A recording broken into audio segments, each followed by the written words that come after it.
বন্ধুরা, আজকে আমরা ইনভার্টার এসির যে ইরর কোড, সেই ইরর কোড নিয়ে অনেকের খুব টেনশন থাকে। অনেক স্টুডেন্টরা যারা আমাদের কাছে ক্লাস করে, তো ইনভার্টার এসি ইরর কোড নিয়ে আমরা আলোচনা করব।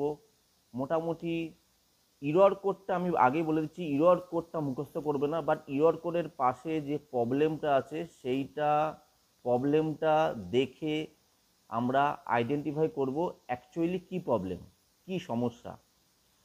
তো ইরর কোডের নাম্বার কোনো কোনো একই জায়গায় একই এসিতে, কোনো একটা এসিতে হয়তো E4 থাকবে। E4 মানে কমিউনিকেশন ইরর, কথার কথা এক্সাম্পল দিচ্ছি। সেটাই অন্য কোনো কোম্পানির এসিতে ওই কমিউনিকেশন ইররেই হয়তো F4 থাকবে, কি C4 থাকবে। তো কথার কথা, আমি একটা ইরর কোড দিয়ে প্রবলেমগুলো বলছি, কিন্তু অবশ্যই ইরর কোডটা মুখস্থ করবে।